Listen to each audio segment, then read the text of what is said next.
the most significant thing you can do is to make sure that you build your own audience and you build your own network.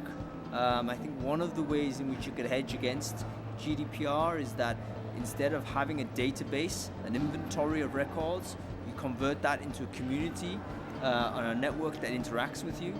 That could give you a way out, because it will mean that simply because they are interacting with you on a regular, semi-regular basis, that's more than implied consent. This person is wanting to be in contact with you. So yeah, I think that's how recruiters should really behave. Hyper network, build channel, build audience.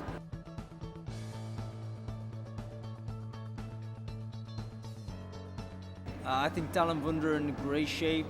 Great to see the growth of a business like this.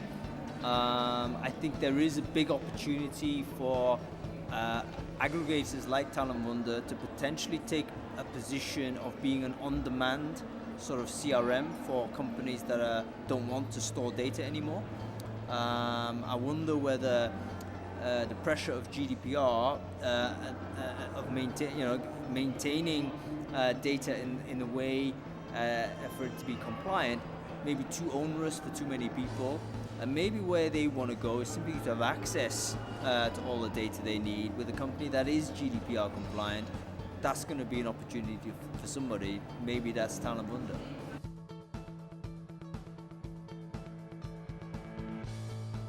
Go onto a social network where you already kind of by default have some traffic because you have a network there, and then publish some of the thinking into those places.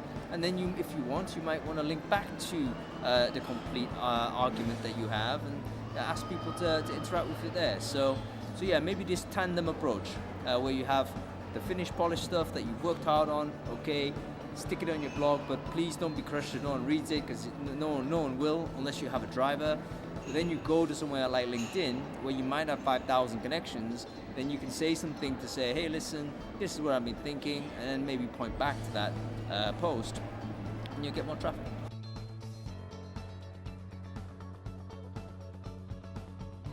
You should never finish your thoughts when you're doing content.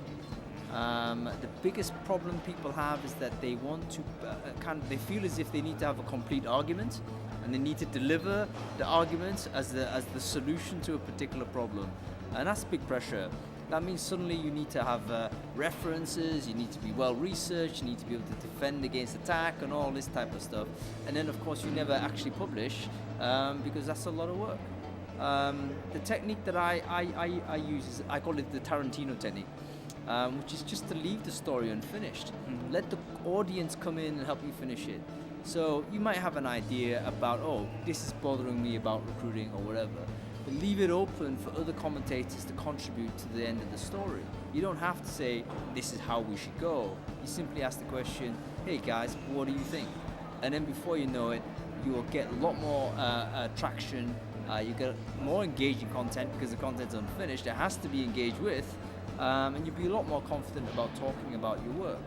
And I think that's one of the keys that is possible for people to pick up and unlock this puzzle about building a channel.